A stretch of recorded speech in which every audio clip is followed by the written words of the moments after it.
메르켈도 만났지만 시진핑과 처음으로 만난 상황이거든요. 그러니까 그 전에 문재인 대통령 되자마자 사드 문제 때문에 네. 그 특사로 중국을 파견했었잖아요. 네. 이해찬 전 총리가 가기도 했고. 중국, 러시아를 동시에 보냈어요. 그러면서 사실 우리도 중국에 대해서 생각하고 있다. 일방적으로 박근혜 때와는 다르게 미국만 편들지 않는다는 그 메시지를 계속 보냈었고요. 이 시진핑 자체도 내가 봤을 때 박근혜 대하듯 하지는 못할 거라는 생각이 좀 들고, 시진핑은 애초에 박근혜에 대해서는 굉장히 예우를 하면서 미국으로부터 좀 띄어내려고 나름대로 노력을 했던 부분이 있는데 박근혜 일방적으로 미국 편 들어서 중국 관계가 지금 사실상 파탄에 가까워서 사드 보복이라는 게 엄밀히 따지면 사드 자체를 갖고 중국이 화를 낸다기보다는 일방적으로 미국 편 드는 한국에 대한 보복이 사실 내용적으로 가깝지 않습니까? 그래서 지금 문재인 대통령은 일단 원칙적으로 이야기를 한 것 같아요. 사드 배치는 우리나라 주권 사안이다. 그리고 원칙적으로 사드는 중국용이 아니라 북한용이다 이렇게 이야기를 했고요. 시진핑의 표현은 나오겠지만 문 대통령이 2차례 특사를 파견함으로써 한중 관계를 발전시키는데 제 의지에 화답했다. 한중 관계를 개선시키려는 내 자신의 의지를 이제 화답했다. 이번 회담을 기회로 삼아서 양국 주요 관심사에 대해 솔직하게 소통하고 이것을 통해 이해를 증진시키고 양국 관계의 개선 발전과 지역 평화 발전을 수호하기 위해 함께 노력하겠다 이렇게 얘기를 했는데, 지금 사실 한중 관계 현안이 뭐냐면요. 문재인 대통령의 어떤 초반 개혁 드라이브에 뉴스가 묻혀서 그렇지 사드에 관련된 보복이랄까 이런 게 굉장히 심각한 정도가 돼서 적자를 본다거나 막 도산하거나 이런 기업들이 이런 게 굉장히 많더라고요. 문제는 이제 이렇게 볼 것 같아요. 환경영향평가라는 것을 빌미 삼아서 일방적으로 미국 편 안 들어준다고 하는 것, 어떤 문재인 정부의 어떤 그런 노력들이 시진핑한테 통할 것이냐 안 통할 것이냐 이런 부분이고, 시진핑도 구체적으로 사드 배치 철회해 이렇게 말하기보다는 외교에서 태도 문제 같은 거 있잖아요. 지금 현재 지금 2기까지는 상관없이 지금 현재 법으로도 설치가 가능하다고 하니까 그렇죠. 나머지를 설치함에 있어 갖고 환경영향평가를 하는데 앞으로 1년 걸릴지 2년 걸릴지 모른다 이거잖아. 지금 우리가 알고 있는 여기까지는. 그렇죠. 그러니까 시진핑도 어느 정도 특사도 보냈지. 사드에 대해서 즉각 패치 같은 걸 안 하지. 그러면서 속내는 다 알지만, 시진핑도 알고 문재인도 알지만 상대방한테 난 당신네들 감시하기 위해서, 당신네들 핵을 방어하기 위해서 사드 배치를 하는 게 아니다. 사실 그 무기는 쓸 이유가 없잖아요. 쓸 수 없는 무기라고. 그러면서 자꾸 이렇게 서로 간에 서로를 좀 쓰다듬어주는 그런 분위기가 아닌가 이런 생각을 해봐요. 근데 그 말을 참 잘하셨는데, 문재인 대통령이 되자마자 무슨 일을 하셨냐면 중국과 러시아와 미국을 동시에 보냈어요. 시간차는 조금 있지만 동시에 특사들을 굉장히 무게 있는 사람으로 보냈는데, 이거에 대해서 이미 시진핑은 인지했다라는 겁니다. 그런데 아까 우리 권 PD가 얘기한 게 시진핑이 정확하게 알아들었어요. 이번에 만나자마자 뭐라고 화답을 했냐면, 시진핑이 2011년에 문 대통령이 쓴 운명이라는 책에 나와 있는 장강후랑 추천랑이라는 구절을 얘기한단 말이에요. 그 말이 무슨 말이냐면, 장강의 장강의 그 중국에 인용해서 쓴 말인데, 장강의 앞물결은 뒷물결에 밀린다. 바로 그겁니다. 그거를 이미, 그러니까 뭐냐면 문재인 대통령의 의중을 정확하게 파악하고 있다라는 거예요. 그 특사를 통해서. 그러니까 이제는 대화를 통해서 솔직하게 얘기하자. 이 두 정상이 이 얘기를 해버린 겁니다. 그러니까 이게 바로 실용 외교 중립 노선 아닙니까? 그렇죠. 이게 실제로 좀 저평가되고 있는 거예요. 국내에 너무나 개혁들이 많이, 아까 권 PD가 얘기한 대로 이런 섬세한 것들이 높이 평가되고 이것이 국내 정치에 철학적 모티브를 제공해야 되는데, 워낙 개혁 다른 거하고 자유한국당이 이 말을 박근혜가 알아듣겠어요? MB가 알아듣겠냐고. 그렇죠. 뭔 소리지? 이게 국제 위상이 달라지는 겁니다. 지금 이게 말 한마디 단어 하나에. 그 문재인 대통령이 지금 어느 정도를 하는지 제가 느낌을 받은 게, 철저하게 외교를 하면서 정상들을 만날 때 여론전을 피고 있어요. 문재인 대통령이. 그렇죠. 미국의 트럼프를 만나기 전에 문재인 대통령이 나는 이런 사람이야라고 하고 장진호 전투 기념비에 가서 참배를 하면서 나는 당신들이 우리나라에 와서 피 흘린 것에 대해서 무한한 감사를 보내고 있다. 잊지 않고 있다. 미국이 우리를 도와준 것에 대해서 잊지 않고 있다 하면서 여론을 환기시켜서 트럼프를 돌아서게 만들어요. 그리고 이번에도 시진핑을 만나서 한 그 멘트 중에 하나가 이런 게 있습니다. 시진핑 주석이 세월호 인양을 위해 상하이 셀비지를 독려한 것으로 안다. 이 기회에 다시 한번 감사드리며 한국 국민도 이 사실을 제대로 알기 바란다라고 이야기하는 것은 중국에 대한 여론을 환기시키는 방법이거든요.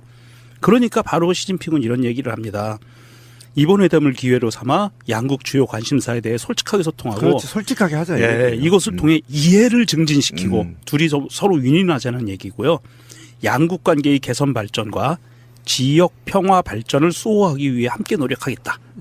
이 지역 평화 수호는 물론 사드를 철수시키는 문제도 있지만 이건 북한과에 관련된 문제거든요. 그러니까 시진핑이 스스로도 물론 어떤 이런 크게 뭉뚱그려서 말을 했지만 아마도 시진핑도 북한에 관련된 부분에 대해서 조금 더 우리 쪽에 대해서 가까운 노선을 걸어갈 확률이 높아지는 것 같고요. 문재인 대통령의 이게 눈빛뿐이 아니라 이 말 한마디가 이게 외교가 되고 있네요. 그러니까 어쨌든 지금 사드 문제가 지금 중국과 문제가 이 선수들끼리는 알아요. 사드가 이 문제가 아니라는 걸. 그러니까 트럼프가 ICBM 발사하자마자 김정은한테 뭐라고 했냐면 시댕이 되게 할 일 없네 이렇게 했거든. 신비 말로 하면 시댕이 존나 할 일 없네. 미사일이나 쏘고 그렇죠. 있고 이 정도 수준이야. 예. 그러니까 이미 국제사회는 중국과 미국의 역학관계에 있는 것이지 남한의 언론이나 자유한국당이나 개 나발 떠는 거지 실제로 지금 북한은 국제사회가 인정을 하는 것이고요. 인정하는 과정이고 이제 인정해 줘야 된다는 겁니다. 그리고 사드는 사실상 북한의 핵을 또는 북한의 미사일을 방어하기 위한 수단이 아니라는 걸 다 알고 있어 선수들은. 근데 이거에 관련 정치적으로 어떻게 풀어나가느냐의 문제. 그렇죠. 예. 각국이 이념적으로 엮여 있는 부분을 어떻게 풀어나갈 거냐의 문제를 이번에 문재인 대통령이 시진핑을 만나면서 이제 풀어나가 버렸다는 말이에요. 이게 이제 제가 항상 주장하는 그 태도 전도사가 그렇죠. 저 아니겠습니까? 이명박 박근혜는 그런 식이었어요. 내부 정치용으로 써먹기 위해서 미국과 친하다는 걸 강조하는 거예요. 종미 사대 주제들이 굉장히 많은 나라잖아요. 그렇죠. 아직도. 예. 그렇게 써먹다 보니까 실제로 중요할 수 있는 다이어타의 나라들에 대해 소홀한 거죠. 심한 경우는 막상 이권이 관련되어 있는 미국과 중국이 부딪혔을 때 한 번쯤 사드를 배치하려고 하면 중국에게도 의사타진해보고 물어보도 봐주고 사실 저거 써먹을 무기도 아닌데 우리가 배치하려고 하는데 좀 봐줘. 우리가 좀 미국에 굉장히 많은 그 잡혀있는 입장 아니야. 이렇게라도 이렇게 살살거리면서라도 뭔가 그런 게 없었다 보니까 태도가 나쁘니까 실제로 피해는 국민들이 보는 이런 상태인 거거든요. 그 외교에 있어가지고 이런 방식으로 이렇게 다시 돌아가 보면 참여정부 때 그 균형자 같은 역할을 다시 돌아가는 거라고 생각이 들고 예. 실제로 신비님도 기억나실지 모르겠지만 방송 오래 하다 보니까 막 줄 듯 말 듯이 지나는 외교론이 있었잖아요. 그렇죠. 그 느낌으로 가지면 구애를 할 수밖에 없다니까. 한국이 누구 편 드느냐에 따라서 막 미국이 한국에다가 뭘 주면 중국 입장에서 야 우리도 죽게 하면서 그 외교를 끌어내는 그 역할을 해야 된다는 거죠. 그렇죠. 그 외교는 철저하게 외교는 국익을 위해서 EJ 전법을 써야 되거든요. 예.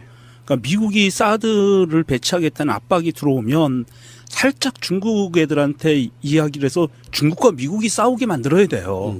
그게 바로 우리나라를 지킬 수 있는 그게 안정되게 갈 수 있는 균형자론이거든요. 어차피 미국은 중국을 견제하려고 그러고 중국은 미국의 세력이 한반도까지 들어와서 사드 배치하는 걸 반대하는 입장이기 때문에 두 나라가 외교적으로 풀 수 있게 우리가 가운데서 중심을 잡아줘야 되는데 박근혜 때 만약에 그 정도만 해줬다면 사드 배치는 안 됐어요. 그럼요.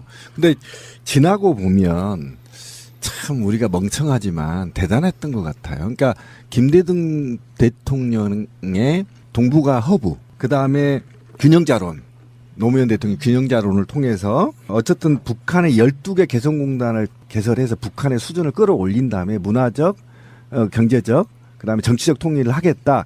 이게 만약에 지난 9년이 없이 민주정부 참여정부의 철학을 계승했더라면 지금 어떻게 됐을까? 와, 난 진짜 있잖아요. 그러니까 통일됐을 수도 있어요. MB하고 박근혜가 정말 미치도록 찢어주고 싶은 거야. 맞아. 어떻게 사진 찍으러 갔는데 화장실 가고 사진도 못 찍고 이런 사람이 대통령을 지금 나 중국 지금쯤 나 진짜 화가 나가지고 그러니까 그대로 갔다면 지금쯤 북한으로 수학여행도 가능했을지 몰라. 그럴 수 가능했죠. 있어요. 금강산 수학여행. 그리고 지금 자전거 타고 실크로드 갈 수 있었다는 거라는 거야. 그렇지. 에이 씨발. 진짜 욕 나오네 내 진짜. 꿈이.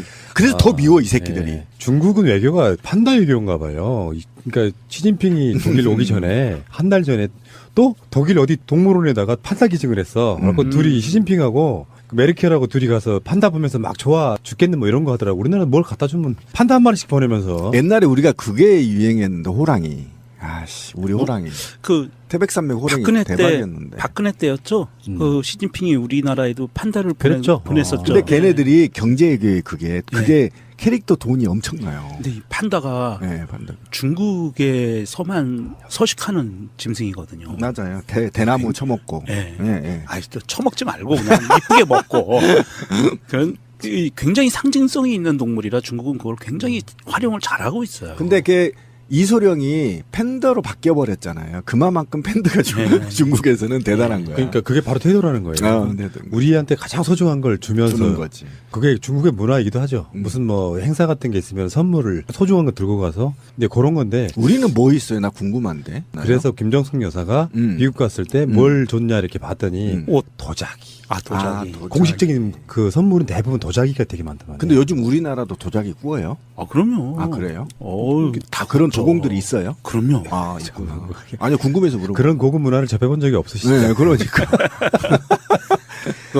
우리나라 한반도에서 이루어졌던 도자기 문화는요. 지금 세계적으로 중국 도자기들이 경매 시장에서는 인기를 얻고 있지만 우리나라의 도자기는 굉장히 가치가 뛰어나다고 인정을 하고 있어요. 우아해요. 아, 잠깐만, 우아하고. 내가 궁금해서 그러는데, 그럼 우리는 뭐 선물 줄 동물이 없어요? 줄동물이 몇 개나 남았어요. 다 천연기념물 보호종으로 묶여 있는데. 아니, 궁금해서. 우리 황소개구리 같다.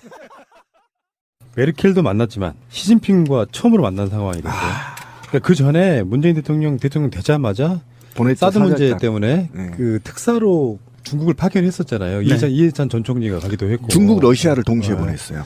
그러면서 사실 우리도 중국에 대해서 생각하고 있다. 일방적으로 박근혜 때와는 다르게 미국만 편들지 않는다는 그 메시지를 계속 보냈었고요. 이 시진핑 자체도 내가 봤을 때 박근혜 대하듯 하지는 못할 거라는 생각이 좀 들고 시진핑은 애초에 박근혜에 대해서는 굉장히 예우를 하면서 미국으로부터 좀 띄어내려고 나름대로 노력을 했던 부분이 있는데 박근혜 일방적으로 미국 편 들어서 중국 관계가 지금 사실상 파탄에 가까워서 사드 보복이라는 게 엄밀히 따지면 사드 자체를 갖고 중국이 화를 낸다기보다는 일방적으로 미국 편 드는 한국에 대한 보복이 사실 장강, 후랑, 추천랑이라는 구절을 얘기한단 말이에요. 그 말이 무슨 말이냐면 장강에 장강이 그 중국에 인용해서 쓴 말인데 장강에 앞물결은 뒷물결에 밀린다. 바로 그겁니다. 그거를 이미 그러니까 뭐냐면 문재인 대통령의 의중을 정확하게 파악하고 있다라는 거예요. 그 특사를 통해서. 그러니까 이제는 대화를 통해서 솔직하게 얘기하자. 이 두 정상이 이 얘기를 해버린 겁니다. 그러니까 이게 바로 실용 외교 중립 노선 아닙니까? 그렇죠. 이게 실제로 좀 저평가되고 있는 거예요. 국내에 너무나 개혁들이 많이 아까 권 PD가 얘기한 대로 이런 섬세한 것들이 높이 평가되고 이것이 국내 정치에 철학적 모티브를 제공해야 되는데 굉장히 심각한 정도가 돼서 적자를 본다거나 막 도산하거나 이런 기업들이 이런 게 굉장히 많더라고요. 문제는 이제 이렇게 볼 것 같아요. 환경 영향 평가라는 것을 빌미 삼아서 일방적으로 미국 편 안 들어준다라고 하는 것, 어떤 문재인 정부의 어떤 그런 노력들이 시진핑한테 통할 것이냐 안 통할 것이냐 이런 부분이고 시진핑도 구체적으로 사드 배치 철회해 이렇게 말하기보다는 외교에서 태도 문제 같은 거 있잖아요. 지금 현재 지금 2기까지는 상관없이 지금 현재 법으로도 설치가 가능하다고 하니까 그렇죠.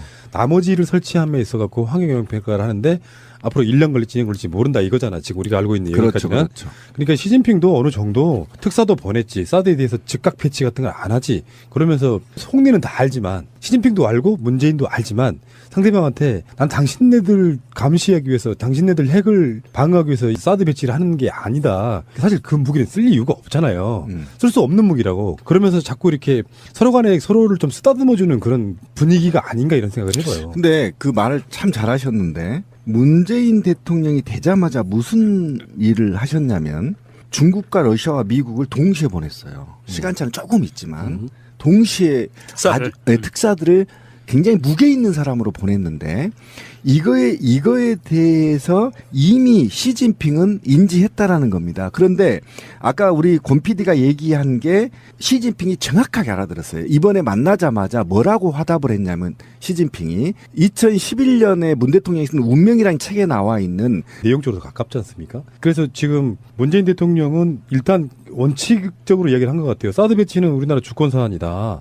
그리고 원칙적으로 사드는 중국용이 아니라 북한용이다 이렇게 얘기를 했고요. 시진핑의 표현은 나오겠지만 문 대통령이 2차례 특사를 파견함으로써 한중 관계를 발전시키는데 제 의지에 화답했다. 한중 관계를 개선시키려는 내 자신의 의지를 이제 화답했다. 이번 회담을 기회로 삼아서 양국 주요 관심사에 대해 솔직하게 소통하고 이것을 통해 이해를 증진시키고 양국 관계의 개선 발전과 지역 평화 발전을 수호하기 위해 함께 노력하겠다. 이렇게 얘기를 했는데 지금 사실 한중 관계 현안이 뭐냐면요. 문재인 대통령의 어떤 초반 개혁 드라이브에 뉴스가 묻혀서 그렇지 사드에 관련된 보복이랄까 이런